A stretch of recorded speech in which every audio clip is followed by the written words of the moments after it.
Nanda Vata ki City Veni Raturala and a radio in Bula Duavata, San Francisco. Me kuchi kenda Vatabai.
Hindi kay nangaboka en nambudan na tembara na bonu tonga ni bula bina kana bokarong ti kumay en singile wenta indai singa bokarawai mai biti singa bokarong buka en non de bonu ke San Francisco kan da boka bina kani ronda sa sema ti ko ni en singile wenta indai ken radio bulan Duavata Kauti Keda Vata mai the radio bulan Duavata San Francisco. Inta mga binabinaka ng daraw ni Shota ng bula binaka na singenda inday. Ala ko na italano ni Kai. Sa siki na Kai na loma ni Tembara. Bula binaka na warong tiko may Avondale, may New Zealand, may Auckland, bula binaka Naomi Whitman kay ranom nila olaw na nung daw siya rin daw talita. Kasi rin baka ni nung daw banwa ni daw salay tuyan ni bakayawa. Bula binaka na bikay ko to ni Bonito Martin da sema tiko may se oti ko ngai vale rei ndanda poti ko bagai vale ni da boka langit tiko na mo ni malawa da boka bina kina boka lepo be kemoni na da kana be to soyaki so retiko ni tei rei boka ruta tiko na singa ni mataka kakana ni singa ni mataka ramai boka ruta katongo na non rabe wer boka bimbi en bonu na ita sirni bula bina kana tiko mai lomai buna wasa namba walu bina ka boka lebu na sama tiko mai en singa lebu en dai boka bula raramba tiko yang diweke muni turanga ke na marama so era sama ki tiko i vale so mbeka era saba kenan raki bina ka tiko mai suba kai na kini dila tiko na singa dau maka tiko nan raki abi rungu ananoa ya sa andau makatalitu na kena itu ba kinra kibina ka di boka lili sulu me mama totolo liwa ba toka na toka lau deba sa mboko di nei boka ro ni tangi kau wa sa andau makatunan raki en nonda banua dona ser me boka langa umantangani nonda be kinda ba kena matangani kuwa.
Bata na Sunbelt sa Tinimbul Macau. Wekendo to na senga tikunin driver, si senga ni baka motoka, kandau Rendre no te beto seki, erto satu wakarau na Divine Pacific Food Mart mai Sacramento, merto talaveani na nung ni boli-boli. Rawa Sara, witartar ngayani na taliboni diwan dua ono toluwa diwa ono saibarua, merto wakarotaka katalada mai na nung ni boli-boli, ena kinagona totolo tua. Divine Pacific Food Mart, Viturua Diwawalu Franklin Boulevard, Sacramento, California.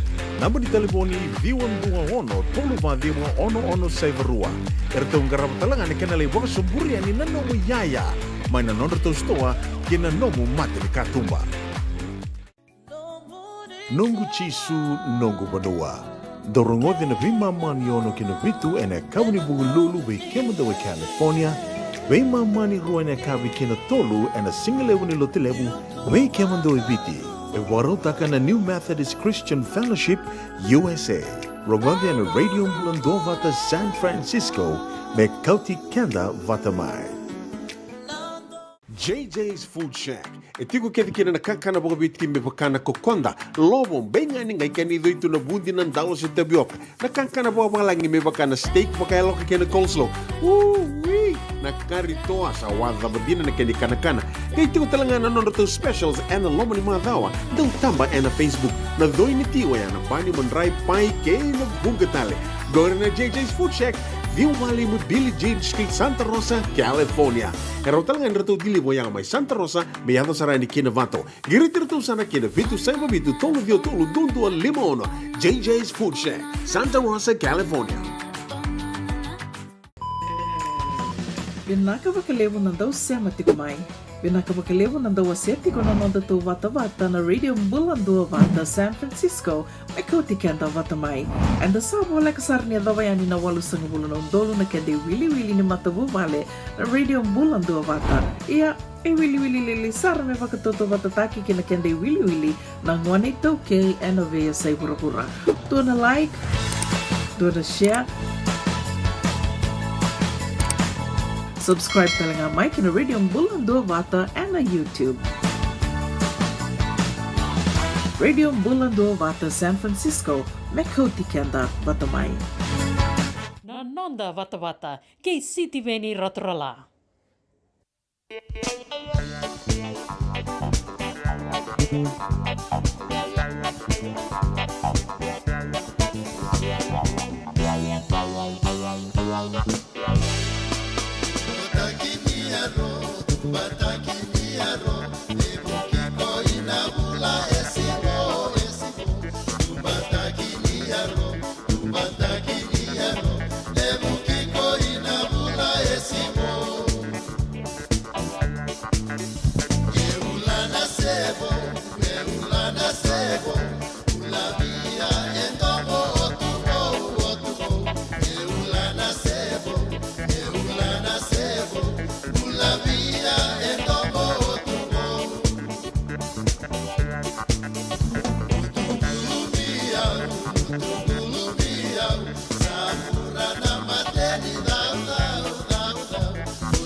La cana de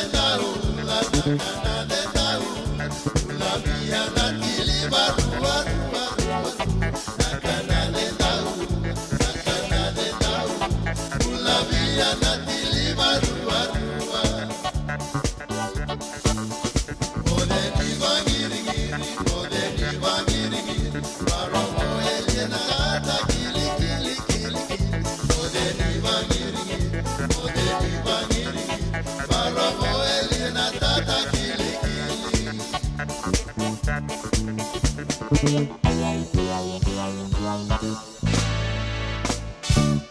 Ya pula pinaka emosi bale nuku.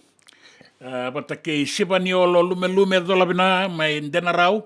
Pinaka pang lebu na sematiko mai denarau. Nuita kinin tau makatiko nan raki. Alena puna kede. Alena puna kede.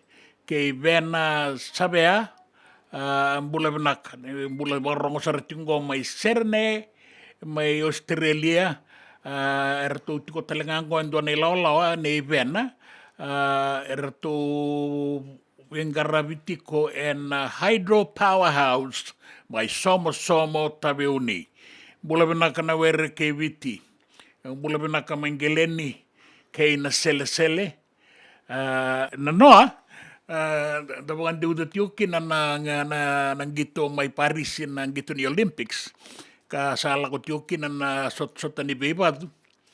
Katala no tagitukin na nanon rosot ruan na daw bebad. Tuna mandanga ruan daw bebad. Go na non riwase na marama go. Mera bebad na marama. Do na marama ni Itali, do na marama ni Algeria. O tinga ba sa bulu kaono na second di sa tini nang gito sa tapo. Senga ni dua bera winruka. Sa kaya nga na maraman Itali sa araw tiyaw, endo na iba doon lau tabo kabina ka ng ngaling-ngalen. Ito ang babo kabina ka sarang nga, endo na mawim ba tinisiwa, ngaling-ngalen na sa andami so. Nang dami nga, sa tuko na sarabi, kuya naturang nga nilawa, na daw watang isidi, sa araw tiyaw. Endo na iba doon, ang bolowa, kay kilat ko, kwa sasing di ba doon niya lewang ko. Ko na iba doon niya sa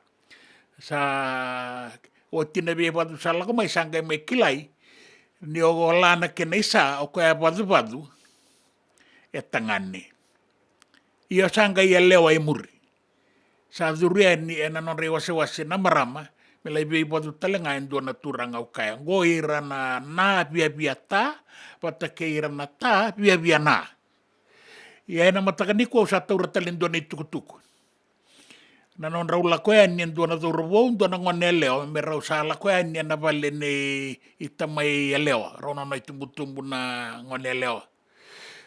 Raw sa tiko yan na bali, raw sala ko yan, sala iba ka bikilay tagisarang ka. Gwa sala ko yan, gwa malay tukun ni sa wala kaniyang bakiruan, nanon raw sota tiko, raw daw ngande, levo na ponwa raw ngande bulikina raw lako kina. Sarayalo. O nikila na kena i pala. Rosala ko sa o tiru na bakya. Rosala ko tingo me sala ituku ni biraw ni tumutubo ni ngonelewa ni sana pamau. Rosana pamau na do robungo sa Kauti ko eni. Romani le wawa sarato kay na rumo ni ngonelewa. Aray sara na do robo. Aray sara na tiebeli nanroa. Ni lanangon neleo. Rida ko ebida na itamba ni dorobo itiko kina. Ratorobo umbuli da kibinakan gibong-gibora ngay wambimbiri na masela. Atarong asaroko ebe ngoneleo. Go nangane mo. Kame na ngoneleo. Senga. Kursi nangane. Go sa nga nangane go. Oti tarotaleo ko e. O di nga. Go na bungo mo. Namuamo. Tu na senga. Kumomo sa mati. Oi. Ngo na tamam. Tu na saya nga sinitamang ugor. Sala ko lako sa sabi at tumbu talaga may nabubu na ito robo. Ni o kaya reda ti ko yan itamba sa ambang buli na kibinakan dinasaranga. Sa tumanitaro saro ko sa tarong irakid na bewe kani sasa nga kaya nindo na wekana. Sangit tarong nga ni o nga. Kami na ngonelo. Gudi oyaw. Ni seberan ni usele pala ni bula. Sa dapat talangay kya. No na tuda ka na duro sa katalini bosta. Tuda ka nga duro itumba jeje ni katum bandolapa jeje. No na sa dito ko yang utung-utualay sarangami adun na tubal. Ero sa katalini sota. Aw sang ni klaro sa anduiti ko ibe yan ang unago. Ay baka langgaw nga ni nota sota. Era matakan ni baka raway ang tainday ni sa sibitong nga na ba rusa nga bulu karuan na miniti San Francisco Santa Rosa may biti sa sibitong nga na tinikanduan na rusa nga bulu karuan na miniti. Wala wato ka man na italanoya na biyabiyata ta via na do tele na kene kamakabaya.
Volia me ken dono ngu life insurance policy?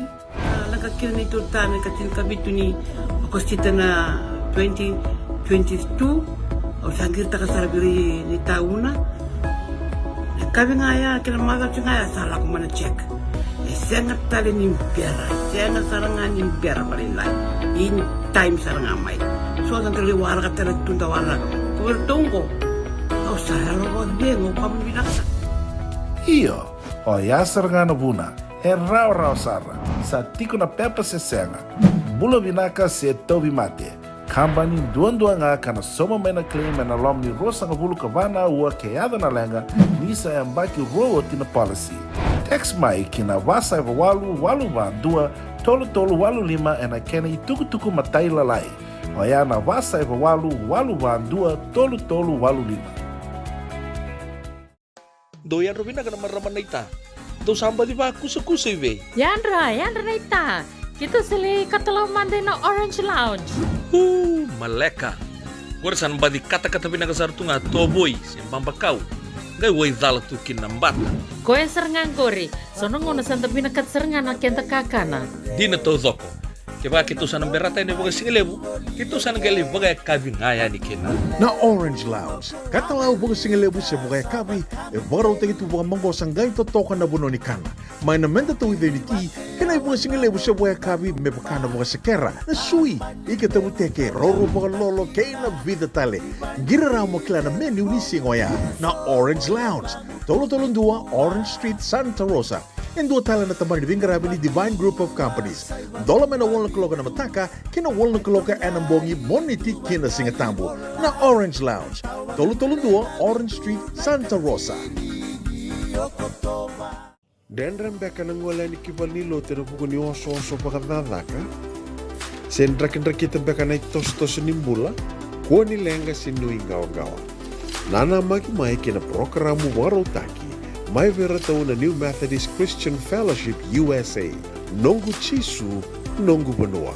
Rungove na bima manione na kabini buku lulu bei kemundo e California, bima mani dua na singilebu ni lotu lebu bei kemundo e biti, and a radio Bula Duavata San Francisco, me Kauti Keda Vata mai.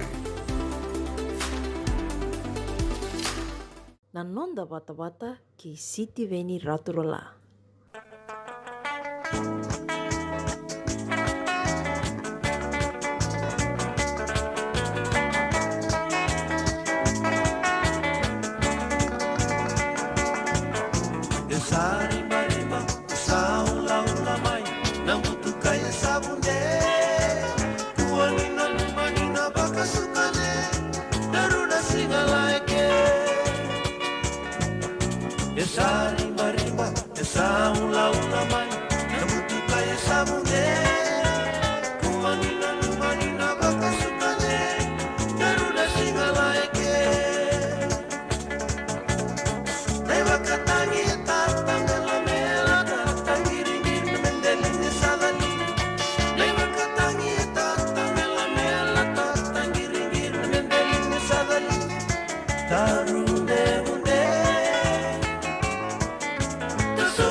Mari kangata ko ni nano mani una waka suka ne daru na singa like ye se singa lebu sare tiku ngango mai suba era kai na kamai ni dau magatunan raki sabe mama tongo na tini kandua na ngau na mai biti na ngau na ke Santa Rosa sa oti toka bolela na be mama ni va na kavi ni singa warombuka bula na katorika mai na tukuka na boleb na nomuni sa meroti ko mai daw mga tunan raki na kabine buka rombuka indai mai na tukuka Mareda lalanga vesi.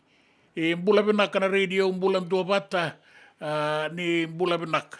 Iyo di Nasara. Station ko Kauti Keda Batamai. Na bura. Sangan yo viti nga, sangan yo Santa Rosa nga, na bura. Sa tikong ko elingan, tatapakan bulat ko enikina, apakan jota gitu ko enin na, itu ko saray rimbong ilebuti ko en apa nuwa bolatangan ni nangaw ko. Rimbong ilebuti ko, saya kabisinga, tikong ko Santa Rosa, tatapakan binabinak. Rongo binakati ko eniwiki muni may serene, mareda lalanga besi, baka no binakati ko eniwiki muni ili kaya ang galo. Malo ang bulay, gon Blue Mountain, may Sydney, Blue Mountain, hula di Noa, Karakarawa. Bula binaka Ratu Moses de la Loma.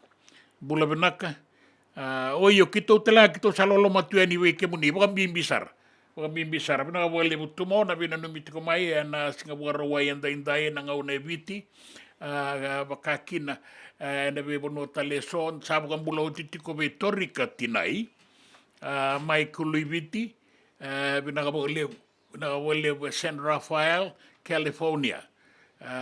Daw makatunan raki wano ini binaka tungaya niyo kiriteleani abayata Ratu Lebu esa ni bula binaka binaka wale bu na semat ko may sikalebu endai tokasa Sain Rondro, Bula Binaka, Lebu may Perth, may Western Australia.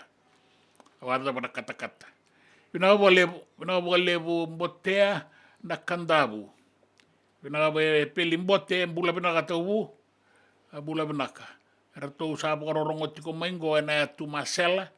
Na wakanda ko sono wakanda sara tiko ngamay na besinga en anon tabata kiau en radio Bula Duavata en bonuongo San Francisco kanda be kinda bakitiko kina en singa lebu en daindai Oscar na sobu lola bina maya toto katiko na itabi nuita kini ngarebo kabina katalenga en daindai ngarabitiko ko en sapi nakasarti nganan raki na korturang isuba en nuita kini bakaki na may naasa bakara.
JJ's Food Shack.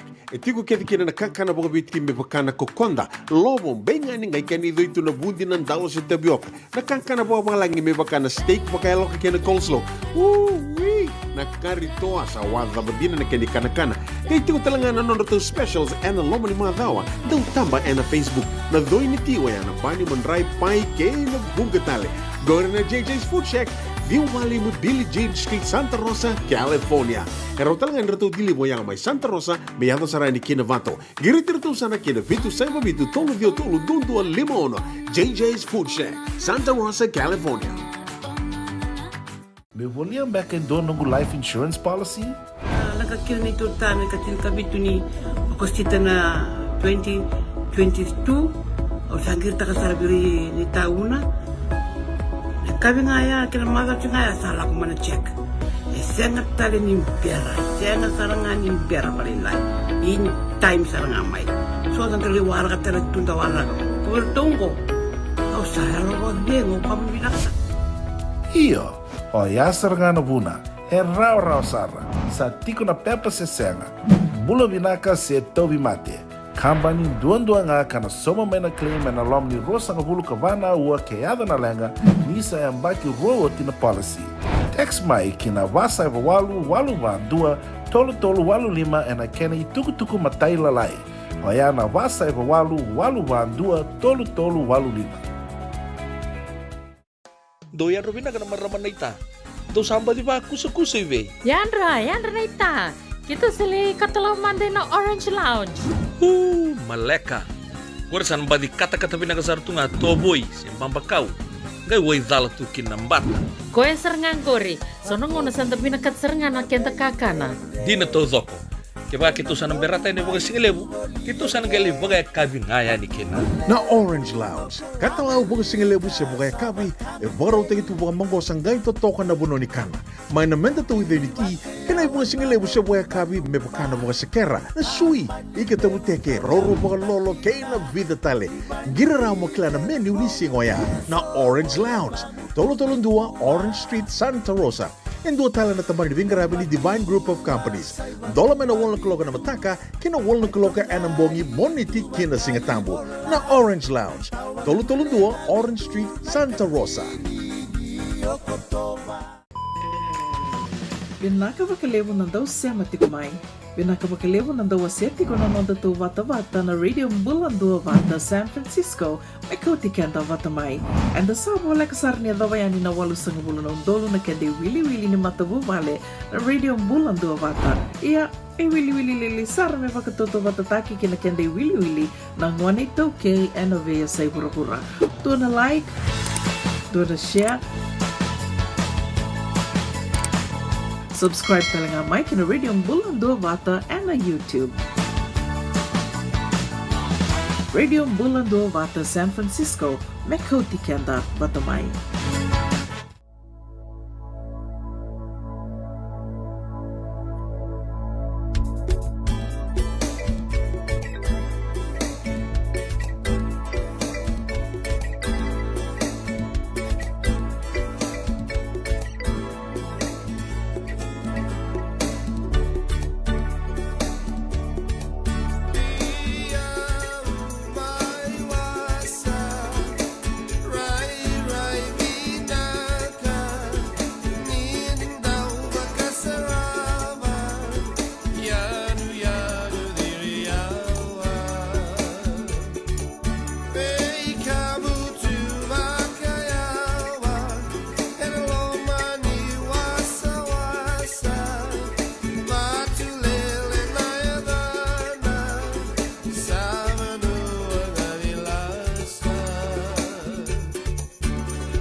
Embiau mai wasa ranu mitiukinan na tikongore na batin ni wudiwai mai korolebu nan ronga bula vinaka na Southern Brothers ke muni na kanda ni tiko na bara bingori na ilelele ki patulele Oscar na sobu tola bina ra wale na sema mai asele mo sain ronro totoka tiko na songo bina wale o JT Ndelaila Kemba ni mbula ni andra warau wayanga takitokango na ikatalau na asa ni korongo Stawell na panua ka Victoria mai Australia ne rato mbau na numikin na rato leti ni kadhiwa na ngone taukei tau mbula binaka era tiko na vale ni vagamate sipi na Thomas Foods International era tu tiko kina tiko na vei tambana so na Stawell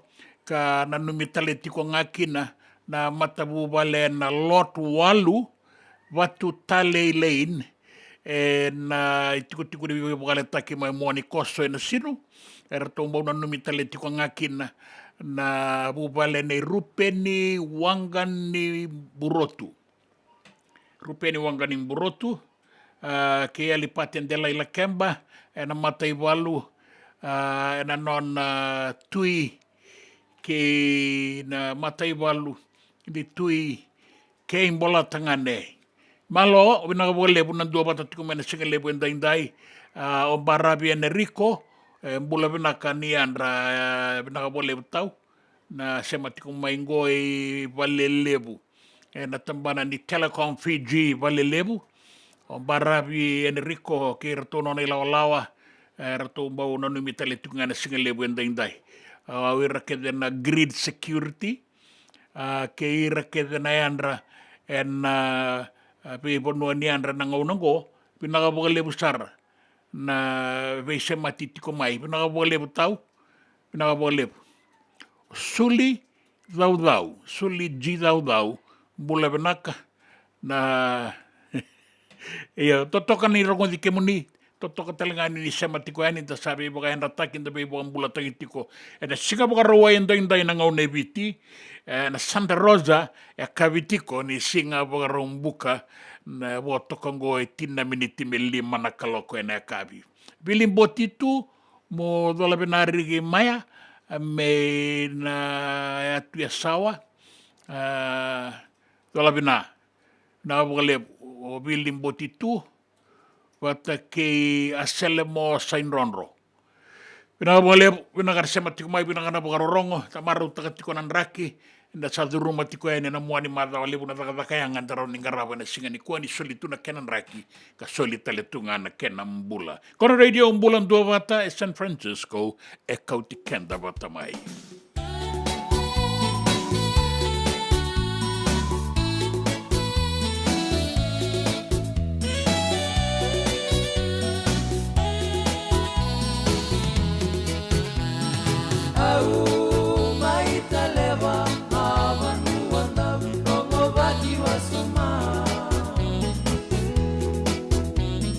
Kina ora kiraki, enaya sana lepu.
te ni karua na kaloko, e na nonda ngau na viti.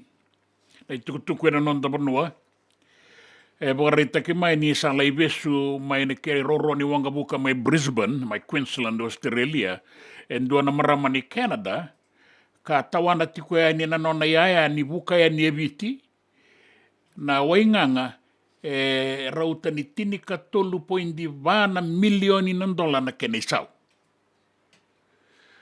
Na maramango yang bakiru sanga bulkawa, sana laki vile wai en mata vile wai mai Brisbane ni kua, baleta ni asanga me baka durume ni ki Australia, tinika 2.2 na kilo, na wainganga ni vei baka matenita ki na methamphetamine, sina ice.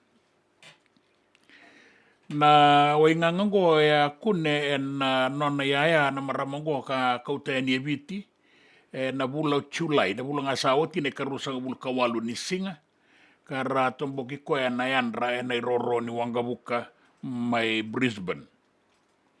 Na methamphetamine go, buni sarati ko baka matau, na kena yolo vida batana pakete palastika. Ka rangai olo baka pinakatu na itawelu, bata kei na coffee, ponta patayani, na nona kato.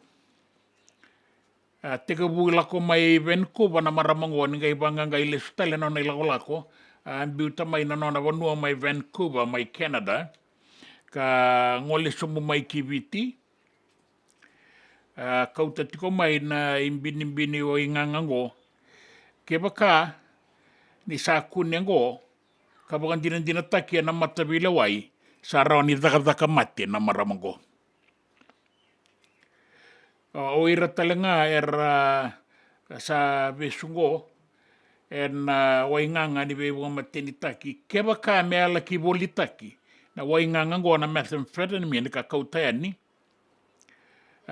ke na tiko na kena isau na tirika 3.2 milioni na dola ni Australia era seado tiko na vewangangai en bukunra na tambadaka ni yanda waki kena tango maki mai Australia. Ena nonda banua kaina kikina ni tutu ni nrabua ni taukei e viti wakareitaka mai na ministry ni veka baka i taukei kaina kena buni bola tunde o pita tangi daki verata de sala kia dha basarongo endua na kena i wakatangende ra. So rambula tiko ngongo dai taukei. So rambula wale saratiko ngango en duan wili ni labolai en besinga. Duan $2 sanga bulu kalima na sende na ilabo rambula tiko kina en besinga. Wakareita ki mai ni vitu sanga bulu kalima na pasende ni wili ni taukei tiko na i wakatangende ni rabua sa wakareita ka tiko mai ni imbale tikenda na i taukei na i tutu ni mbula enda sa tiko kinango na kau i taukei ngai sa ni wili kina na bei matatamata kae o vani data na singa au koe na i liu ni matambosi ni Fiji Council of Social Services sa FCOS ni nondono mendikevi manda pakabinaka na ibagarau ni nondambula kay na nonra tu bagarau na beliutaki bimbi na beliutaki baka politiki merabangara na iwali ni lenga kay ng bulan rabun-rabuan ni taukei sa bagarita ka may na F-course ni saro ni Beibuke na tikinango me bangara yan doon na kena iwali tuba yan doon na ituba ni dakadaka me sotabikina na bengarabi. Enang gitu, erto sa dingita ki elewe ba na daurubu karto sema mai kiviti, merto duru ka lewe talenga en timini Australia na Wallabies kapag rauti ko me rausota ki na champion ni bura-bura na South African Springboks en na bulang ko ane katini ni singa na madong amingo. Oratou na lewe vango ratou sema baka pinakatu mai kiviti ka kila itu na buturara ningi torakawi. Marika Koroimbete, Filipo Daungonu, Seru Uru, wata kei Rob Valetini.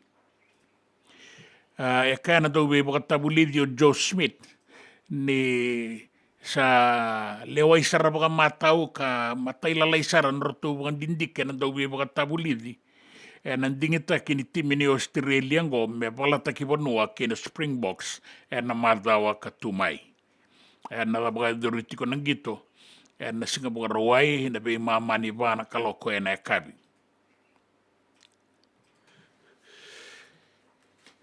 Kina itukutuku tale so mai banua tani. Ta sa rongo da tiko na baka rau kina bin dingi mai merke. Ka rasa baka rau tiko kina bi songo baka politiki baka bimbi. Na songo le leweru na Democrats bata kei roto na Republicans. O Donald Trump baka rita kana singa lotu lebu saoti. Ne lebu nila bo erto baka yang atak. Da bula mandangau Julai. Donan rau tolu sanga bulu kadiewa na milioni ng dola. Gona bu na ungani be dingi kina baka rau kina bulo November me dingi takiwo kina ndona president. Baka rita kamay ni santo nila baka tamer. Rato na numatiko. Rato na kumuna tolu nan rau ruo sanga bulu kabitu na milioni ng dola. Na lebu nilabo. Baka rau yan ni kina be dingi me palataka na non rato umata na Republican kina itutu baka president di mai merke.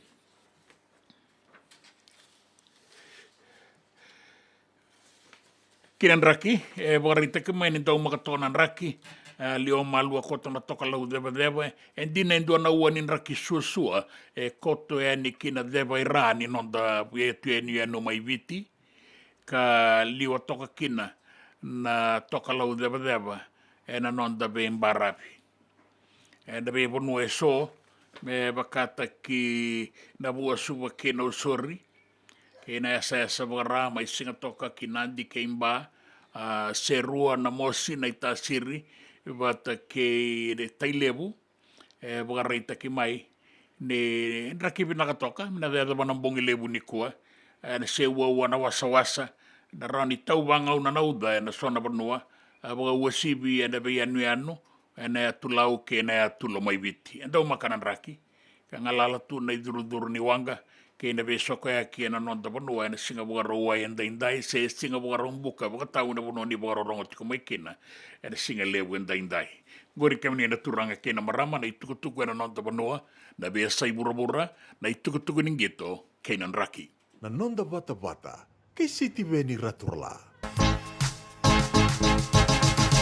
Rutaya benele wani lutu ya rutaya belo mani banua na banua tabana banua na lo mani kormo na lutu rutaya be sembadi ambe la toka watani matukula yendo kandaba la yendo ka ura tabana ura tabuna ke musa sanu dina na weka rutaya be sembadi ambe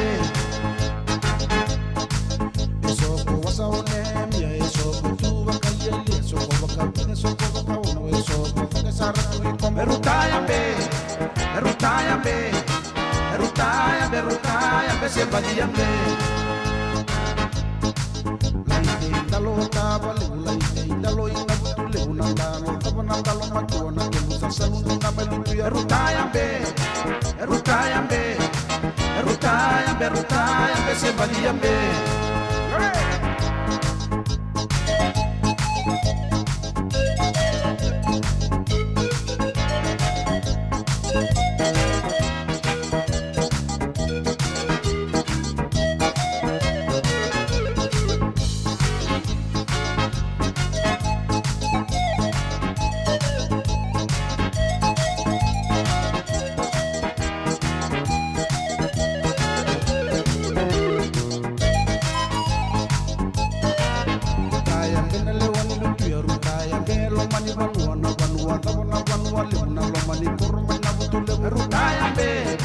Erutayambe, erutayambe, erutayambe, sembaliambe.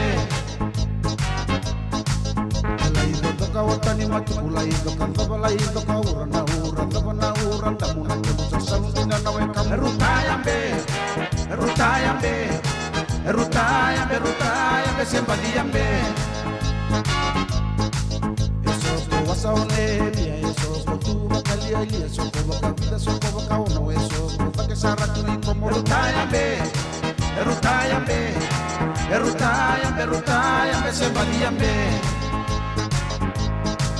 Laite indalo tava legu, laite indalo ina mutu legu nandalo, tava nandalo matua na kenu sasalundi na malutu ya. Erutayambe, erutayambe, erutayambe, erutayambe, sembaliambe.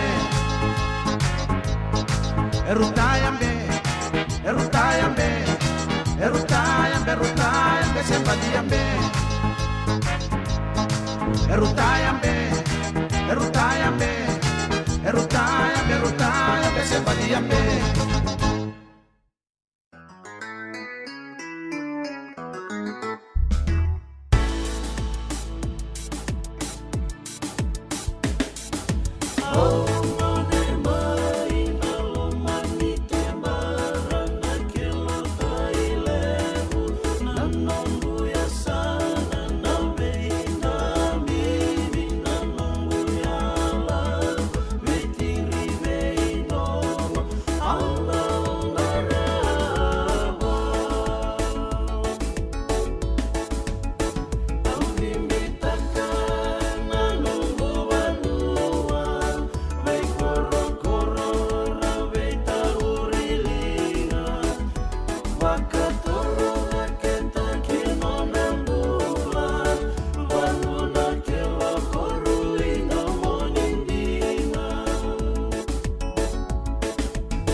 Voliam back and don't nungu life insurance policy? Nakakira ni tutane katil kabitu ni okostita na 2022 o sangir takasarabiri ni tauna.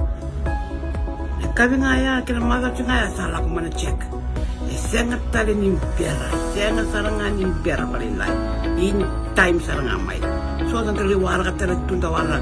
Kung tungko, o salah lo bengo kamu binaksa.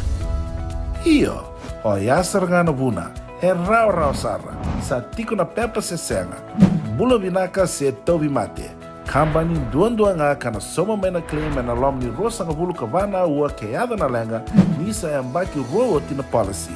Text mai kina wasa e walu van dua, tolu walu lima e na kena i tuku matai lalai, o ya na wasa e walu van dua, tolu walu lima. Doyan Robina ka naman raman na ita. Do samba di ba kusa-kusa iwe? Yandra na ita. Kita sili katalaw mande na Orange Lounge. Maleka. Kuresan ba di kata-kata pinakasarto nga toboy, simbang bakaw. Ngay way dala tu kinambat. Koe serengan kori, sonong ngono santa pinakat serengan na kenta kakana. Di na to doko. Kaya kitusan ng berata ni baga singalebu, kitusan ng gali baga kabi ngaya ni kina. Na Orange Lounge, katalaw baga singalebu sa baga kabi, e baraw tayo ito baga manggo sanggay totokan na buno ni kana. May namenda to with niti, kanay baga singalebu sa baga kabi, may baka na baga sa kera, na sui, ikatabuteke, roro baga lolo, kay na vida tale. Giraraw mo kila na menu ni singoya, na Orange Lounge, tolo-tolong dua, Orange Street, Santa Rosa. And dua tala na tamang ni Divine Group of Companies. Dola na wala kaloka na mataka, kina wala kaloka anambongi moniti kina singatambo na Orange Lounge. Tolo-tolo dua, Orange Street, Santa Rosa. Nungu chisu, nungu banua. Dorongo de na vima maniono kina vitu ene kabuni bugululu we kemadawe California. We mamani ruane kabi kina tolu ene singalewu ni lotilewu we kemadawe viti. E warotaka na New Methodist Christian Fellowship, USA. Rongode na Radio Bula Duavata, San Francisco, me Kauti, Keda, Vata mai. Nanonda Vata ki City Veni Raturola.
E buka taung bale na liwala lamboro ni barasa wanga buka ni na maka.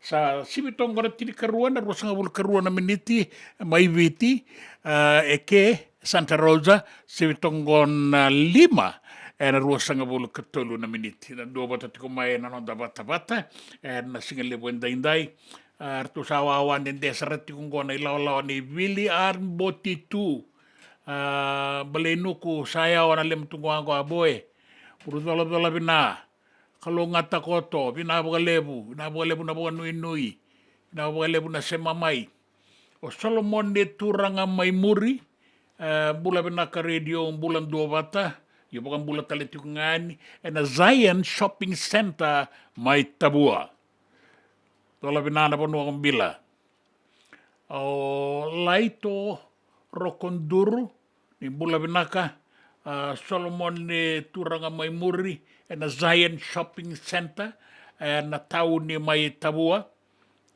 bakakina o Merendani Magoon bula binaka marama matanggali wata ke Suzy Sizi Nabusolo bula binaka kemuni ni bula binaka na wale una sema tiko mai na radio Bula Duavata ta sema tiko mai na sa ni buro go era barorongo talitu nga mai na sana kandua mai bola tangane dina nga sambongi lebu sarati ko indai na ngauna go ya mai biti bakatelenga kina singa lebu na ka to kanin rakibina ka mai biti met kameli en bula binaka me rawani ratombo na numi talitu nga kina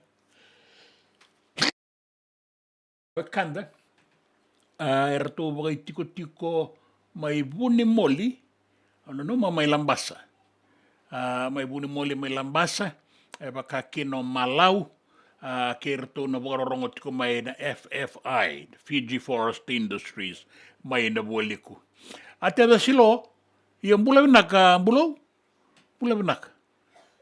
karto sa matalit yung may o buni wanga William me Buniwanga bulan na momo sabo lola bina kay Barabi Enrico sa sematiko man singa buarway balet ni ngarabang rangalala inday so ngaradak singa buarway tikungo en sona panua en sa ni Pacific kango dinanin raki batambata tikungo na sona bodua bakata gi New Zealand di ke Australia sa tiko saranga boga binaka ng batambata me tarasui Charles Whippy bula binaka sar tikungo may Austin Texas mereke anduina pinaka lebu na wale besar na sema tiko main singa lebu inday to mani tiko non tabe ngarabi dua na kenai boga langga wena singa lebu ni kuwa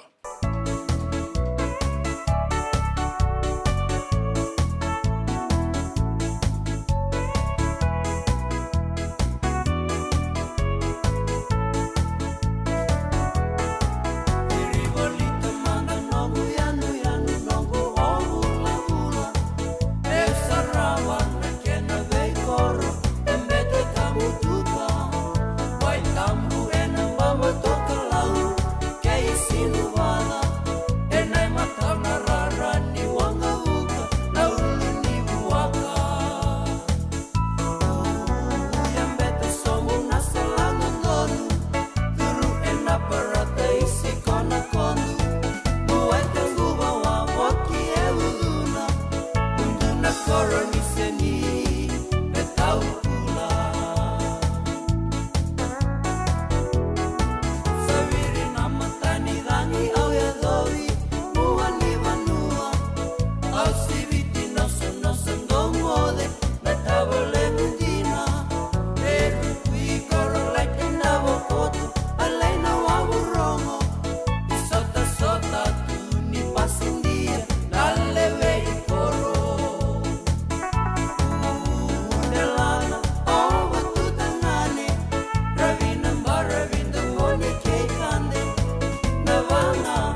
JJ's Food Shack.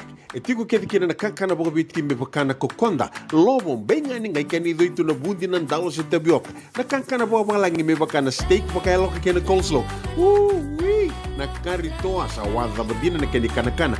Kay tiku talangana non to specials and lomo ni madawa. Dau tamba na Facebook. Na doi ni tiwa ya na bani mandrai pai ke na bunga tale. Go na JJ's Food Shack. View Valley mo Billie Jean Street, Santa Rosa, California. Pero talagang rito dili mo yang may Santa Rosa, may ato sa rani kina Vato. Giritirto sana kina Vitu Saiba Vitu Tolo Dio Tolo Dundu Limono. JJ's Food Shack, Santa Rosa, California. Me voliam back and do nungu life insurance policy? Nakakira na ito tayo katil kabitu ni akostita na 2022 o sangir takasarabiri ni tauna. Kami ngaya kila mara ngaya salah ko mana check. Sangat tali ni biara, sangat sarangan ni biara balilai. In time sarangan mai. So ang kaliwara ka tala tunda wala. Ko tungko. O salah lo bengo kamu binasa. Iyo, o yasar nga buna, e rau sara, sa tiko na pepa se senga. Bula binaka se tobi mate. Kambani duan nga kana soma mena claim na lom ni rosa nga bulu kavana ua keada na lenga nisa e mbaki roa tina policy. Text mai kina wasa eva walu van dua tolu walu lima e na kena i tuku matai lalai. Oya na wasa eva walu van dua tolu walu lima. Doyan Robina kana maraman na ita. Do samba di ba kusa iwe. Yandra na ita. Kita sili katalaw mande na Orange Lounge. Maleka. Gorsan ba di kata-kata pinakasar tu nga toboy simbang bakau. Gay way dala tu kinambata. Koe serengan gori. Sono ngono santa pinakat serengan na kenta kakana. Di na to zoko. Kaya kita sana berata ini bagai singelebu. Kita sana gali bagai kabi ngaya ni kena. Na Orange Lounge, katalaw baga singelebu sa baga kabi, e baraw tayo ito baga manggo sanggay totokan na buno ni kana. May namenda to identity, kanay baga singelebu sa baga kabi, may baka na baga sakera, na sui, ikatabu teke, roro baga lolo, kay na vida tale. Giraraw mo kila na menu ni singoya, na Orange Lounge, tolo-tolong dua, Orange Street, Santa Rosa. And dua tala na tamang ni Divine Group of Companies. Dola na wala kaloka na mataka, kina wala kaloka anambongi moniti kina singatambo na Orange Lounge. Tolo-tolo dua, Orange Street, Santa Rosa. Binaka bakalevo ng daw sema tikumay. Binaka bakalevo ng daw aseti ko ng to Vata na Radio Bula Duavata, San Francisco, may Kauti, Keda, Vata mai. And the sabo like sarnia daw yan ni nawalu sa ngubulo ng dolo na kende wili ni matabu vale na Radio Bula Duavata. Iya, wili sar me vakatoto vatataki kina kende wili nang wanito kay enovea sa pura-pura. Do na like, do na share, subscribe talaga Mike na Radio Bula Duavata and na YouTube.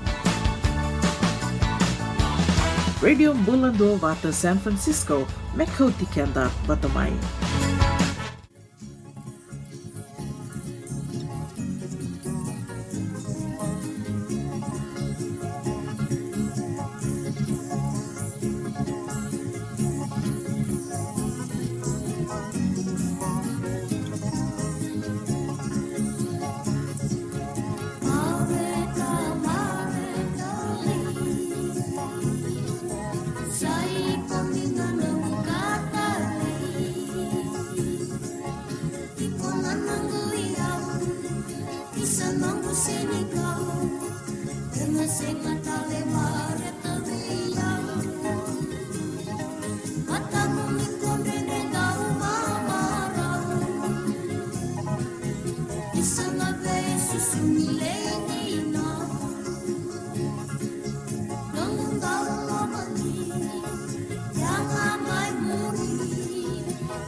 Ilangani rambuka wanga, na itala noa kei mareta lei. Era tō warongo tiko mena singa lewu endaindai, ratu asa e limbari Vata ni tawake, mai Sacramento. Dola bina, ratu warongo tiko mai kira nawe kandango, ke vani toka, ai andra mata, ai andra, inda bui lewu ngori, naka lewu na sema mai, o wasenai rakula, divu emele ke pilimoni na lebu andi asenada andi tambua bula binaka andi totoka na bulongo di sangai donga de talno laka muria de talano de singana no ambaleta na tabia via na kina na via ta taitu si mariwa totoka na sota de singale wenda indai ni voto ko ru sanga wulu ko no na miniti mendo na kaloko na ngau na mai viti and do bota tiko kina ke taitu si mariwa vai ni muani ra na mo ra ni non to no na do makasar tungona raki go lenga mai votu lebu nandi era sema tiko mai na singa lebu endai totoka na itabi na garaba tiko na singa bora endai na vi bono eso na kabitiko ni Singapore rombuka be kemoni na kanda mena atuko ka bula bena katorika ke kemoni na dau sema tiko mai kina atu masela bula benaka botea na kandabu e peli bula benaka ratu tau da sema tiko mai kina na sigale buenda inda Santa Rosa sabo rusa bul karwana meniti me ono na kaloko ena kabini buka io ena radio Bula Duavata Kauti Keda Vata mai San Francisco.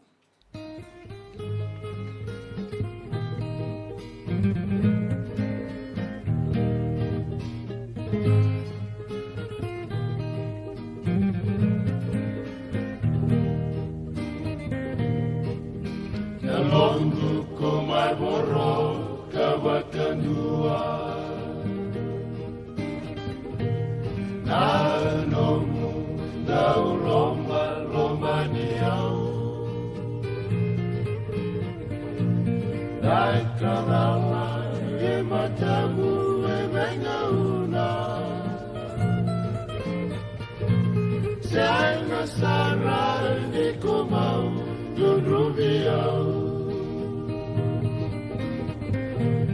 Ilungai di kaula kiwele muli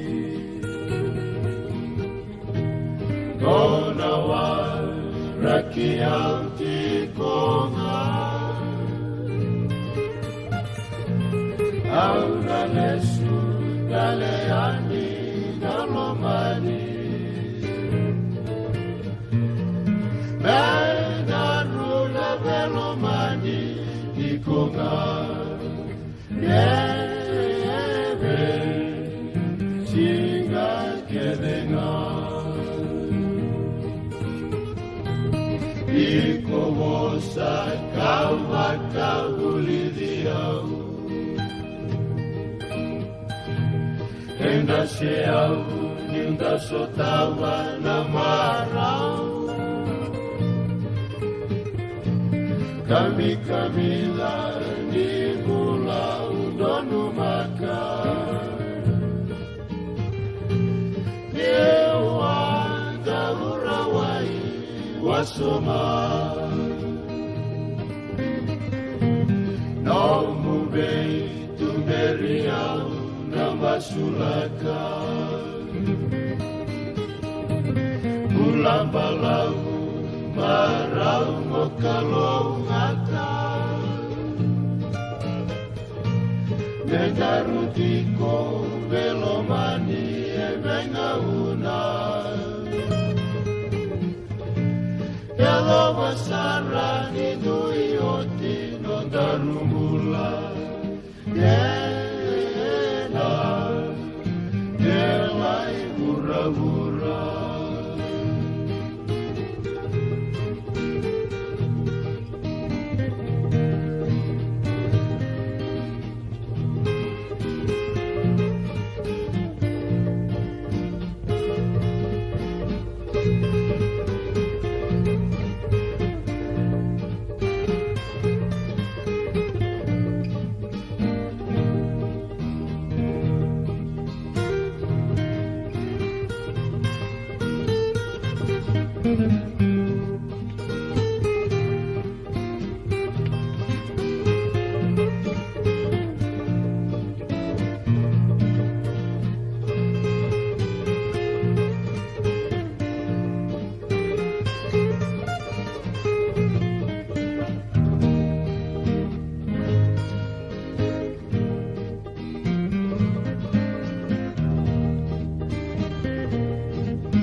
Kalongu ko mai moro kawakanua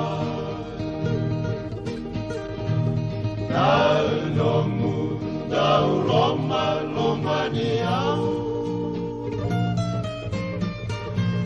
Nai kadala e matamu e venga ula Sei masara ni kumau nurubi au Diungani kaula kiwele voli Kona wa rakia tikonga Auna lesu kaleani dalomani Medaruna velomani Tikonga Ebe Singa kelenga Senga dina ni kara rawa na daka waka kekiwa. Ia endona kainda wipu ke kawaka mamanta taka tuna bengaravi. O ia ke tuna kenda to kakana. Leika na dalo na bisikete na rewa bata na sunbells e tinimbulu makau. We kenda to na senga tiku nindraiva se senga ni waka motoka kandau Rendre na tutu beto seki. Erto satu wakarau na Divine Pacific Food Mart mai Sacramento. Merto talaveani na nomni boli-boli. Rawa sara. We tartarngayani na taliboni diwa dua ono toluwa diwa ono saivarua. Merto wakarotaka katalada mai na nomni boli-boli. Ena kena ngona totolo tua. Divine Pacific Food Mart, Vitorua Diwawalu Franklin Boulevard, Sacramento, California. Namba di telefoni Viwan Dua Ono Toluwa Diwa Ono Saivarua. Erto ngarabatalanga ni kanale waka suburi ani nanomu yaya. Mai na nonderto stoa kina nomu mate ni katumba. Dendram beka nangola ni kibalilo tena buku ni oso pakadadaka. Sendrakin-rakita beka na tos nimbula. Kuwa ni lenga sinu ingaw-gawa. Nana mai kina programu warotaki. Mai veratau na New Methodist Christian Fellowship USA. Nongu chisu, nongu banua. Rongo na bima manione na kabini buku lulu bei Kemando e California. Bima mani dua na singilewu ni lotu lewu bei Kemando e Viti. And a Radio Bula Duavata San Francisco. Me Kauti Keda Vata mai. JJ's Food Shack. E tiku kena na kakana boka biti me pakana kokonda. Lobo benga ni ngai kani doitu na bundi nan dalos e tabioka. Na kakana boka malangi me pakana steak baka eloka kena coleslaw. Wee! Na karitoa sa wadha badina na kani kana. Kaya tiku talanga na nono specials and na loma ni madawa. Daw tamba na Facebook. Na doi ni tiwa ya na banyo manray pai kaya na bungatale. Go na JJ's Food Shack. Viu Valley mo Billy Jean Street, Santa Rosa, California. Karo talagang rato dili mo yang may Santa Rosa, may ato sarani kinavato. Giritirto sana kinavitu sa mabitu tolo dio tolo dundo al limono. JJ's Food Shack, Santa Rosa, California. Binaka wakalevo na daw sema tikumai. Binaka wakalevo na daw aseti ko na nonda to Vata na Radio Bula Duavata, San Francisco, may Kauti Keda Vata mai. And the sabo like sarnia dawayani na walu sang bula na undolo na kende wili ni matavu vale na Radio Bula Duavata. Ia e wili sar me wakatoto watataki kina kende wili na ngwane toke and ovea say pura. Do na like, do na share. Subscribe talaga Mike na Radio Bula Duavata and na YouTube. Radio Bula Duavata, San Francisco, may Kauti Keda Vata mai.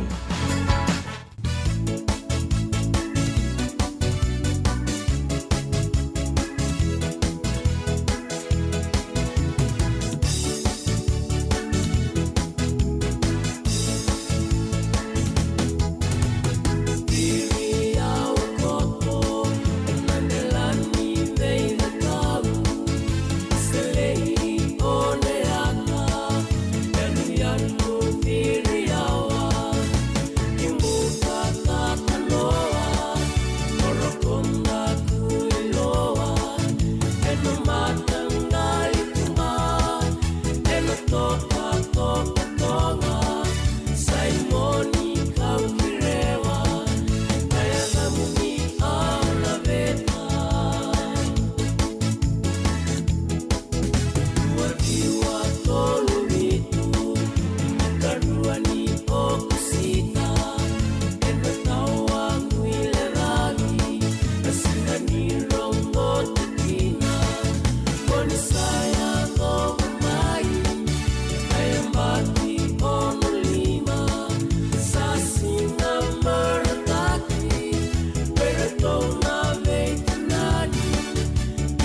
bula vinaka ate the silo, bula vinaka. Da warong al tungo na ve sere so ni ba maruta itu kina da single lebu ni ba rowai and dai se ya kabi ni ba rombuka ke ba kauni tiko Santa Rosa ni ba tong mai tinna miniti me ono na kaloko. Ate da silo bula vinaka William me buni wanga bula re mo savou inga re. Barabi Enrico ra bota itu kina na koron kaunga sele na kasaleka kandabu ke ira tiko mai walangi ke na be sai wura ave na wole sa be bota ira ramba tiko ani kila ni da be bota tiko nan dona bonu sa taru saranga na wura to dok bula benaka sara tiko ani ngori mai Austin Texas Charles Whippy bula benaka Philip Robinson wata ke Fanny Robinson mai Nandi wata ke Rauna Ngone o Pandora wata ke Matthew do bula benaka na be tamani sa deiti ko na bebo saki ni beito soyaki ninda umakatongo nan raki tuana ngauna nangale sota taleani na bosai we tuile bukana bina bole stino tokona bula benaka taitusi mariwa kai na tiko mai totokana be ngarabi ko tiko mai lenga mai botu lebu mai Nandi kara sema tiko mai kina na singa lebu endai na sa sabora kina tu saung balang-balabu mai awini kabwa abata ke moni na kanda ni tiko ngango na sa sai suba ke no suri ni sema tiko mai na singa lebu endai do maka tiko nan raki sindi besau era kana kenan dau ni sanga ni besau nan raki na dei koto na kena ituba ki vinaka endai kina singa ni mataka ke na singa moniti ena madha o katumai.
Muria mai oro basma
Dona kaloko na itukutuku ena nonda vanua.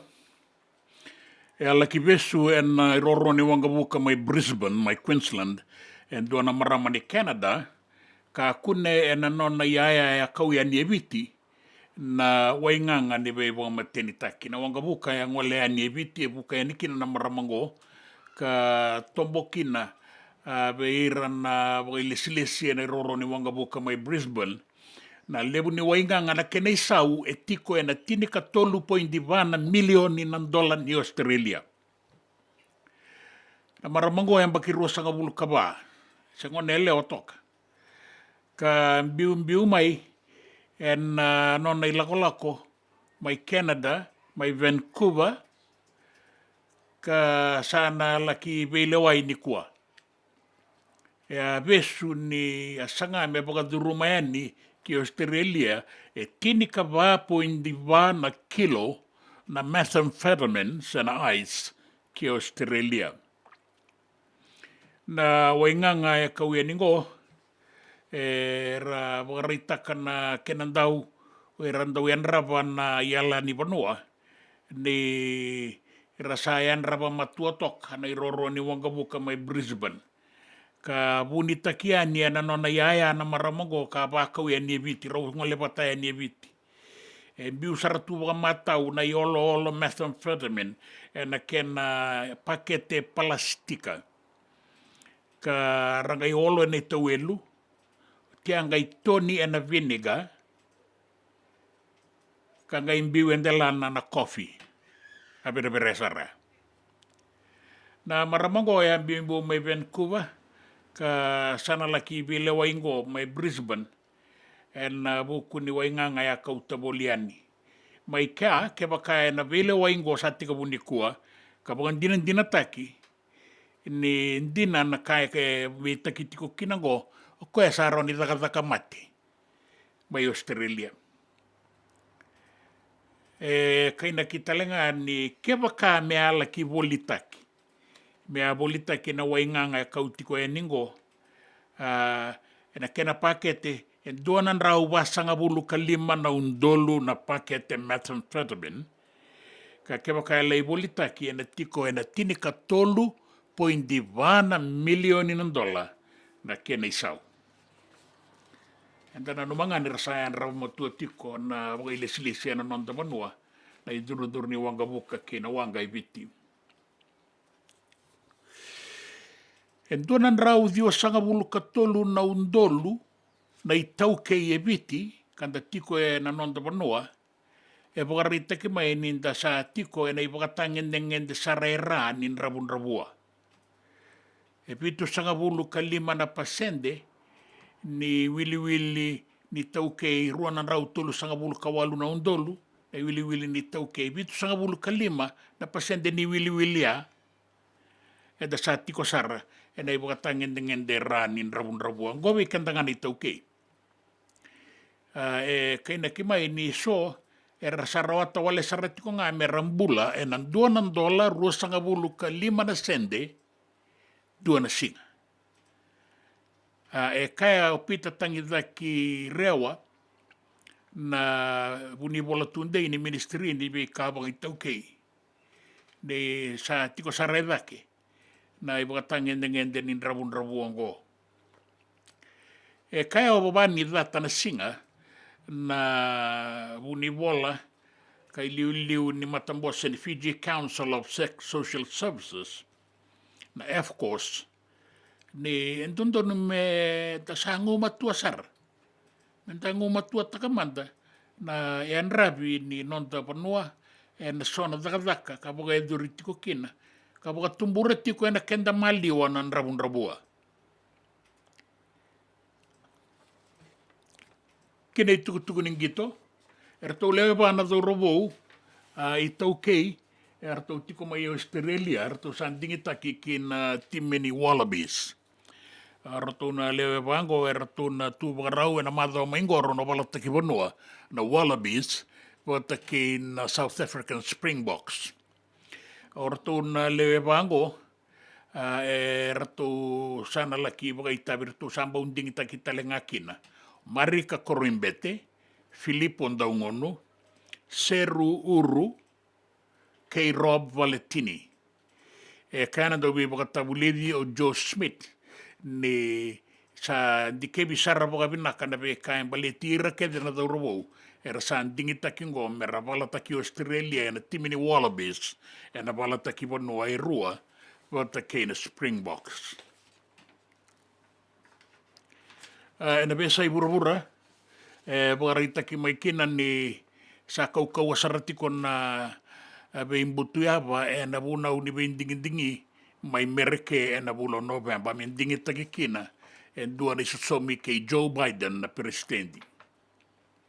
Bagarita ka mai o Donald Trump na presidente bagadengo ka tu talitiko nga na Republican ni na bula nga July ko na bula sawati na bula July pakaya nga takakina na nona isongo duanan rau tulu sanga bulu ka diwana milioni ng dola. Na bunaw ni binding-dingi kay na nona sasanga merawata listale na indame-dame ni presidente na binding-dingi sa roroti ko maingo na bulo November mindingi takikina na presidente wo may merke.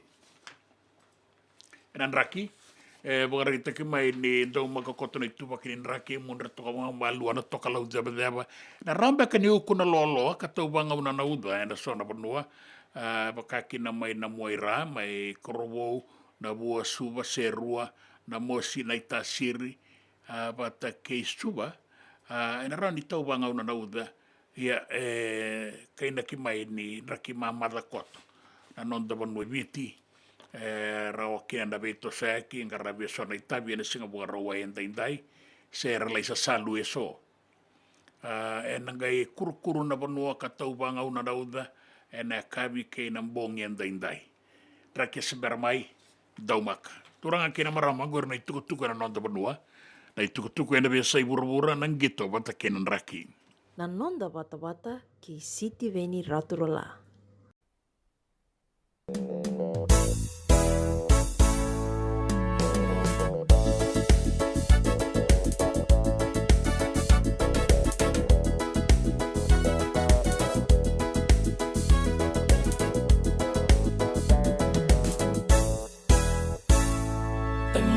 Manumalan, enang loma, ibeita ulo.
JJ's Food Shack. E tiku kethi kina na kankana boka biti me bakana kokonda. Lobo benga ni ngai kani doitu na bundi nan dalo se tabioka. Na kankana boka malangi me bakana steak baka eloka kena coleslaw. Wee! Na kari toa sa wadha badina na kani kana. Kay tiku talangana non rato specials ena loma ni mga dawa. Daw tamba ena Facebook. Na doi ni tiwa ya na bani manray pai kay na bungatale. Go na JJ's Food Shack. Viu Valley mo Billy Jean Street, Santa Rosa, California. Karo talagang rato dili mo yang may Santa Rosa, may yato sarani kina Vato. Girit-rito sana kina Vitu Saiba Vitu Tolo Dio Tolo Dundua Limono. JJ's Food Shack, Santa Rosa, California. Me volia back in dono ng life insurance policy? Nakakira ni Turtana katil kabitu ni akostita na 2022 o sangir takasarabiri ni tauna. Kami ngaya kila maga ngaya salah ko mana check. Sengat tali ni biara, sengat sarangan ni biara palinlay. In time sarangan mai. So ang kali wala ka tala tunda wala ko. Kuwertongko. Au saya lo dengo kami binasa. Iyo, o ya sarangan na buna. E rao sara. Sa tiko na pepa se senga. Bula binaka se tobi mate. Kambani duan nga kana soma mai na claim na lom ni rosa nga bulu kavana ua keada na lenga nisa e ambaki roa tina policy. Text mai kina wasa eva walu va dua tolu walu lima e na kena i tuku matai lalai. Oya na wasa eva walu va dua tolu walu lima. E senga dina ni kara o rawa na vaka waka kekiwa. Ia endona kainda wipu ke kawaka mamanta taka tuna bengaravi, o ia ke tuna kenda tō kakana. Na ika, na dalo, na bisikete, na reo bata, na sunbells e tinimbulu makau. O kenda tō na senga tiku ni nreiva, se senga ni waka motoka, kanda o dren na tō beto seaki, erto sa tu wakarau na Divine Pacific Food Mart, mai Sacramento, merto talaveani na nung ni voli. Rawa sara. We tartarngayani na taliboni diwan 21 saivarua merto bakarotaka katalada mai na nung ni voli ena kenagona totolo tutua. Divine Pacific Food Mart, Viturua Viwawalu Franklin Boulevard, Sacramento, California. Namba di taliboni diwan 21 saivarua. Erto ngarapatalangan ni kenali wakasuburi ni nano yaya. mai na nonda tau stoa ke na nomu mate ni katumba. Na nonda Vata Vata, kei City Veni Raturla.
Bunde ni asawa na weko la ke tabu asombo. Rongo di tukina nandomana na turanga ngo puni wanga. Waisale saya alia na kenda maliwa. Na bina bina boleh lola matua ni na bono boga turanga ombila. Na lemu tatangi mole nandalaga ibaga iombo toma itongo sena lailai. Ibula bina kana kanda endua na italanoa ise manga ni nonda wakadadali ena singa ena noa.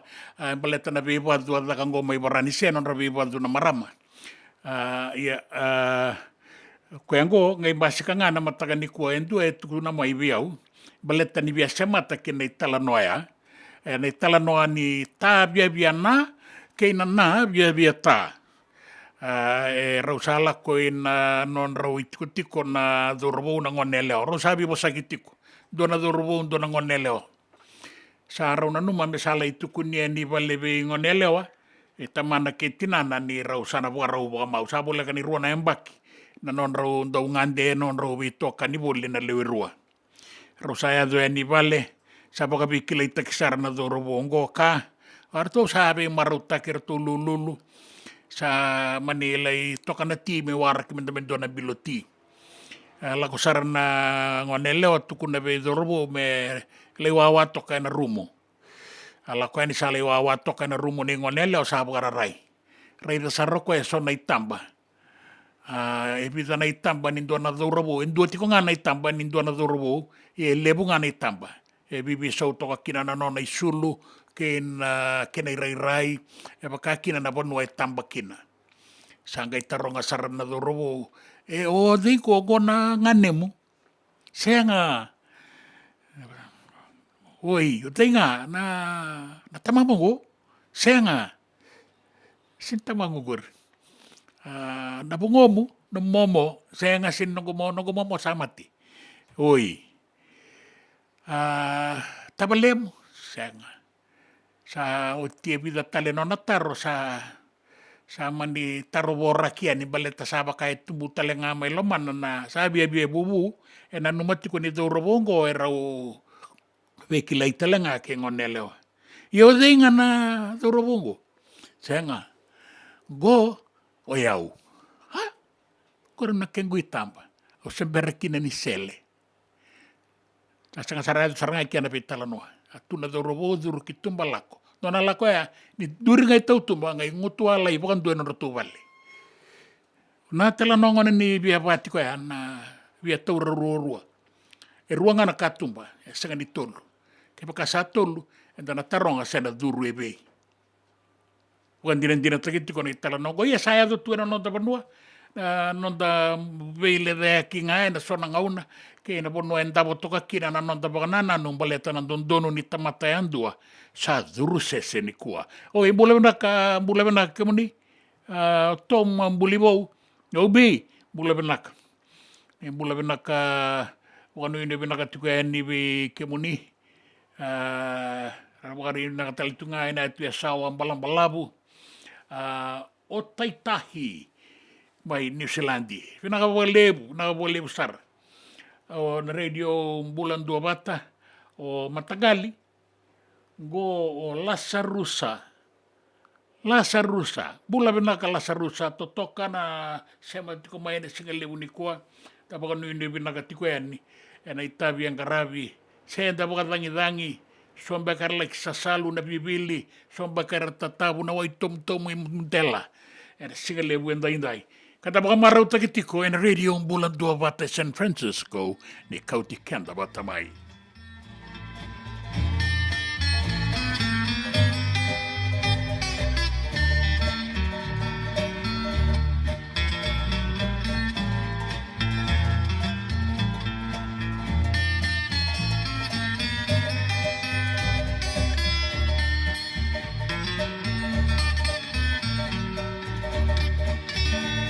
Sai kondinanga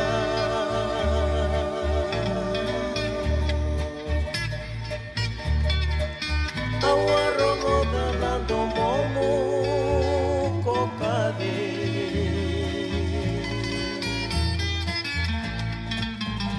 sai kondinanga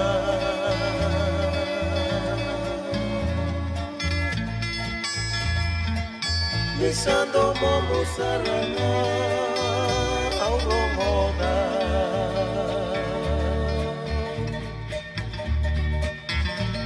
Sai kondilanga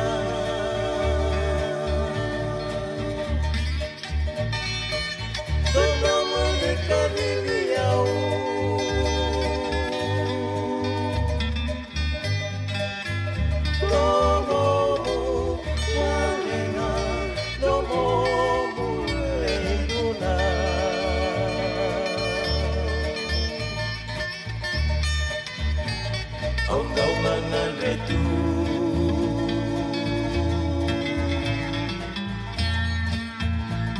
Kinando mokoya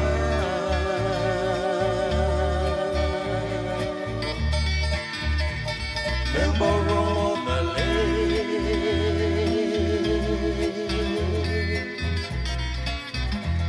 No mukadiriao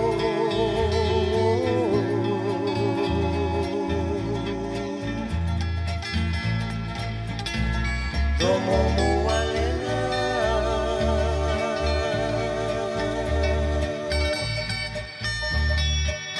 Memela mitoviviao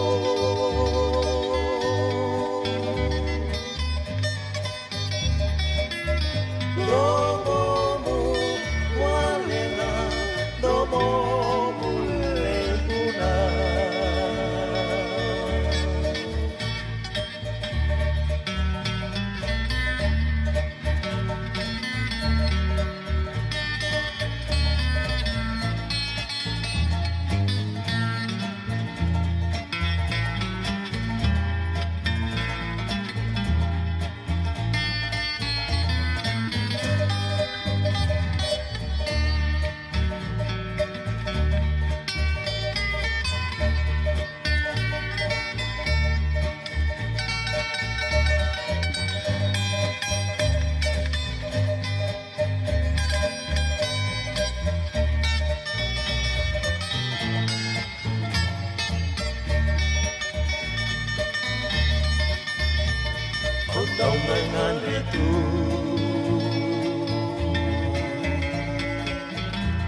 mokoya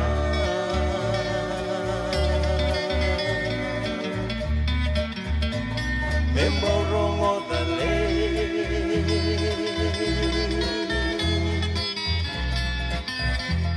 No muka dibiao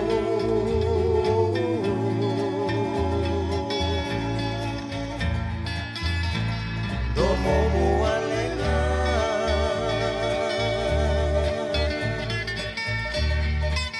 Memelandika dibiao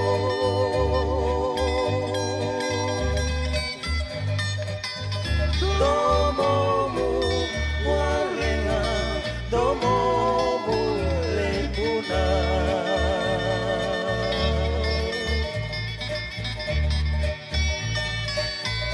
Domo mualenga Domo mulekuna E senga dina ni kara rawa na daka waka kekiwa. Ia endona kainda wipu ke kawaka mamanta taka tuna bengaravi, o ia ke tuna kenda tō kakana. Na ika, na dalo, na bisikete, na reo bata, na sunbells e tinimbulu makau. O kenda tōna senga tiko ni driver, se senga ni waka motoka, kandau dren na te tō beto seaki, erto sa tō wakarau na Divine Pacific Food Mart, mai Sacramento, merto taladeani na nong ni voliboli. Rawa sara. We tartarangayani na taliboni diwan dua ono toluwa diwa ono saibarua merto bakarotaka katalada mai na nong ni voliboli ena kena ngona totolo tua. Divine Pacific Food Mart, Viturua Diwawalu Franklin Boulevard, Sacramento, California. Namba di telefoni Diwan Dua Ono Toluwa Diwa Ono Saivarua. Erto ngarap talanga ni kena lewang sumburi ani na nomu yaya. Mai na nondor to stoa kena nomu mate ni katumba. Nungu chisu nungu badua. Dorongo de na vima mani ono kina vitu ene kawani bugululu we kemadawe California. We mani rua ene kawi kina tolu ene singalewu ni lotelewu we kemadawe viti. E warotaka na New Methodist Christian Fellowship USA. Rogwande ene Radio Bula Duavata San Francisco me Kauti Keda Vata mai. JJ's Food Shack. E tiku kevi kena na kakana boka biti me pakana kokonda. Lobon benga ni ngai kani do itu na bundi nan dalos e tabioka. Na kakana boka malangi me pakana steak baka eloka kena coleslaw. Wee! Na karitoa sa wadha badina na kani kana. Kaya tiku talanga na nondo specials and loma ni mga dawa. Daw tamba na Facebook. Na doi ni tiwa ya na bani mandrai pai kaya na bunga tali. Gore na JJ's Food Shack. View Valley mo Billie Jean Street, Santa Rosa, California. Kaya talagang rito dili mo yang may Santa Rosa, may yato saray ni Kinavato. Giritirito sana Kinavitu, Saiba Vitu, Tolo Dio Tolo, Dundua Limono. JJ's Food Shack, Santa Rosa, California. Binaka wakalevu na daw sema tikumai. Binaka wakalevu na daw aseti ko na nonda to Vata na Radio Bula Duavata, San Francisco, may Kauti Keda Vata mai. And the sabo like sarnia dawayani na walu sang bulu na undolo na kende wili ni matabu vale na Radio Bula Duavata. Ia e wili sar me wakatoto watataki kina kende wili na ngwane toke and avea say pura. Do na like, do na share. Subscribe talaga Mike na Radio Bula Duavata and na YouTube. Radio Bula Duavata, San Francisco, may Kauti Keda Vata mai.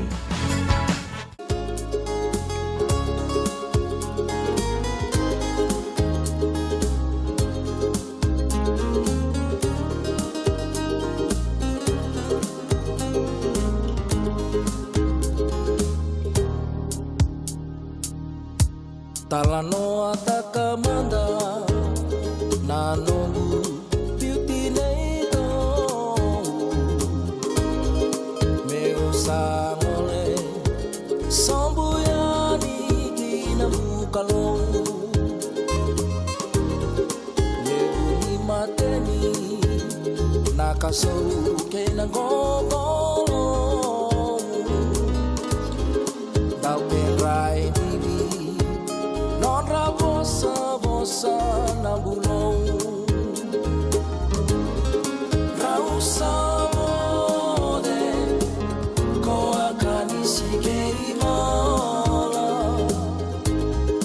Nobu ilo lama isalei modrau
Ai tala no ni no na bimbiu mai vale. Rongo ko anda serre. So era boga boi na kene langa ser makawa. Ata boga bina kan daroni rongo dira tiko endai tatu si mariwa. Na numitali tunga ke no era na lewe ni no na koro. Sini kilana no na koroi mai solo bola tabuki mai rabitaki mai kandabu solo bola rabitaki kandabu. Rona manusa urusan Bula Mega. Tu na numitali tunga kina na lewe ni koro o bunda. Na bunda marine o Jerry ratu ke irana na itokani era lewe ni kambu korona sarabo ni maro sie kurumena dingilangi J. Finn o serra ke ratu na bororongo tongo rena bunda marina e da sigale wenda inda ingoma na sa warana mo irani non da bono ibiti e tukuni telanga men inda makatuna kenan raki da rongo seriti ko eningo dan le rongo da bogale lekani tuku non da bono ni bera ninda gai bogada barani na ruana kaloka da sabu nu ine binagatiko singa ni bulan ni ko be reso eran duri mai non rinda ni tawi mate bale ni bula serang garabiti ko ngai bale maruta kitu na bula di binakana kenan raki kan da rongo en radio Bula Duavata San Francisco di Kauti Keda Vata mai.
Wakalalaga ni tukutukuena nonda vanua.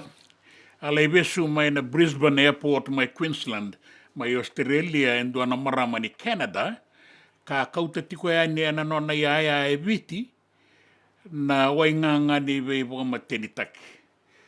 Buka ni ana wanga buka, na kena isau waka ilabo ke baka mi abo litaki, e tini katolu na milioni, tini katolu na milioni ng dola, na isau ni methamphetamine. Marama ngone toka yang bakirua sanga bulu kaba, tiga buna nona ilagolako mai Vancouver, ka ngole mai Kiviti, mai Viti sanga ngole niki Brisbane, kautawabu kiti ko na usa methamphetamine go, ka na ponu ebi toso ya kikina, ya sini mani tombo rawa ke gale tombo mai Brisbane. Sabi lewa itiku ni kuana marama ya. Kebaka, era mani bukan dina taki na matabila wai sarawan ni tutongi daka mati mai Australia na maramango. E ra olo tue ni boka pinaka e na kena I olo palastika o tinga I olo tale e na tauelu sanga I toni e na vinegar ka ngai biuiani e na kena katu. Pere sara. E wakareita ki mai e na tambataka I taukei ke na kena ministry e na dua nei tukutuku nei pita tangita ki rewa ni tuvaki ni bulan ravun ni taukei e na ngaunango ke na I malembale rauta ni duanan rau diwa sanga bulu ka tolu na undolu nei taukei e rasatiko e na bulan ravun na iwa tangende ni bulan ravun sarera karatiko kinango kenda enda sa lewe ruanan rau tulu sanga bulu kawalu na undolu nei taukei vitu sanga bulu ka 5% ni wiliwilia enda satiko ena ruku ni bulan ravun wakarita ki mai ni rautanin $2 sanga bulu ka 5 sende 2 singa kwana kaenda roni baka ngataka $2 sanga bulu ka 5 dona bubale ko wakarita ko bani datana singa na waileslesi na matambose ni Fiji Council of Social Services sa FCOS ni nondonu me tasaba kasangaraen me tango matua ni bakasangara na iwalinin rabun sangiraw ni tan rabun tiko bango na itauke ni datiko na nonda banua kinagito herto lewe ba na rabu itauke herto sa duru kin timini wallabies karona sota kina champion ni bura na South African Springboks na madra maingo ni katini ni okosita bukarita kitiko mai ni ortongo na nonda robo Marika Koroimbete Filippo Ndaungono Seru Uru watake Rob Valetini erto sana lailewena ni na timini ni wallabies kana sota kina Springboks na madhawa ka tumai. Timi kaukaua, erto sa taka mga pinakasaraya ni na daw mga tabulidi na dingitaki ni timingo meron ni rabalata ki Australia na sota ki South Africa. Bagarita ki na tuku may nabiya sa ibura-bura ni sa kaukaua tiko na bengati taki ni tutu mga presidente may merke kana yado kina na bindingin-dingi na bulo November ni ang bakingo kaya o Donald Trump presidente mga dengu ka matamay na Republican ni erto saba kaya ngataka na bula mandang July en donan raw diwa sa nga bulo ka $3 milyoni ng dola kaya nailabo ni Vito sa akin na bunaw ni bindingin-dingi kina ngada-ngada ratuna numatiko ni na matiko ni na tulunan raw ruas nga bulu ka bitu na milyoni na lebu ni labo na bagay nga taki yan sa sangawo may baga lisuita likin na itutu baga presidente nanraki baga rita ki may nindaw makatoka nanraki en dua na wanin raki susua koto baga yawayan ni kinadleba irani nonda banua kabaga bunatiko na dangi tokalau na nonda barabi me teka buen daindai ada bana singa moniti me ada bana bongi le buen daindai na raoni tau banga una nauda mga wotu na lomalangi rungu na sona ngauna ya enraki mama enraki binagati kon raki di beto soe ki na daka me baka sangarabi tiko na singa daindai me ada bana bongi le buen daindai sanga ni sauna raki na raoni rungu na lomalangi tau banga una uda lio toka na dangi toka lau na nonda barabi turanga kena marama ngori na itukutuku na nonda banua na itukutuku na besa ibura na itukutuku ningito kena raki na nonda Vata kay City Veni Raturla.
E ta wawina pina ka pukele wio, tala noa takitiko na atu ya sawa ambalambalabu, membaleti Apollo Korovuka Manasetawa Tuirara Subdivision, mai Makoi. Dola pina tamaite, Apollo Korovuka Manasetawa, na Tuirara Subdivision, mai Makoi, dong bula pinaka, baka kina orato na tiko ya ningoi rakua, bula pinaka lote, o se, Vata kei vaje. No bula pinaka ange, bula pinaka no itake ni bula pinaka tiko na baba. Doa nanga una wale ngangon da nangele sota yani. O JN, erto uruvena no mitiko ma erto tiko ngo ena vunda marina. Erto kele kotongo na kaiwanga ni mua ni, na kai mua ni tui na vini. Ngona wanga, e kele koto ena vunda marina, Jerry Ratu ke na Tokani o Semi Kambu o na Sarabo ni Marou mena digilangi to dola bina o no ne bina katu ai ni na singale buenda indai be kemuni ke de talenga so era sara tiko mai den rembe kana no na sema sa to ri kemuni boga bina katiko na no da station ni bengarabi na singale buenda indai kalau ngata tiko na bengarabi en komunia ni na bakala tiko na ilako en kabienda indai sa bobo le kasartongo na vitu na kaloko Santa Rosa California. Ata baka ni bina tiko ni ke rausana baka mo be ni ke na singale buenda indai kanto kai na bengarabi na komuni na bole na baka rongo mai Australia, New Zealand, mai Amerika, mai bolatangane ke na be bono ni baka rongo tiukina na be sana tinika ba na nonda bono e viti ni samode.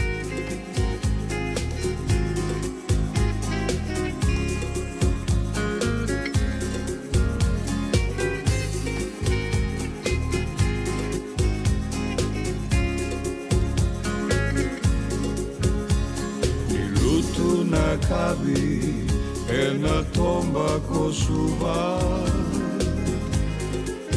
wanga na dinandui roka na loma ni koro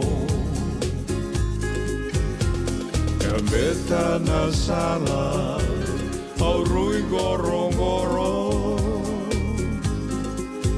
Wakatangi wasivye memela totoka veao Mai raida na loma ni koro Dawi divi e vengau na taudoko Turaki bani waike na ingangi Nai alongu enruka besua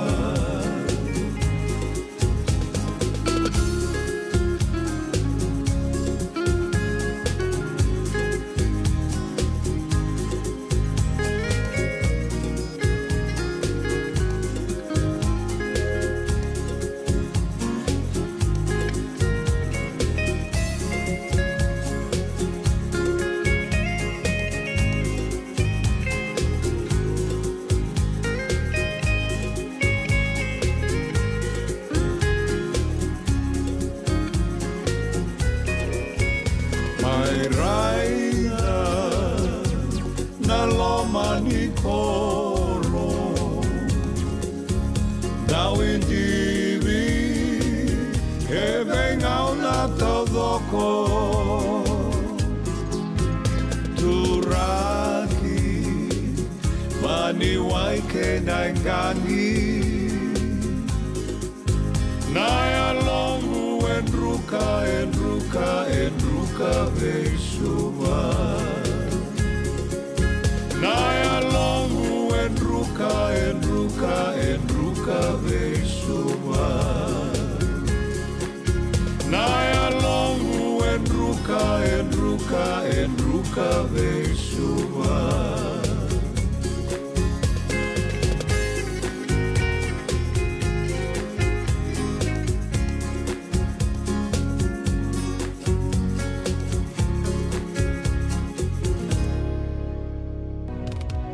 Obi, no, baby,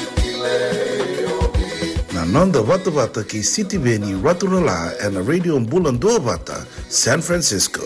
Me Kochi Kenda Vatamai.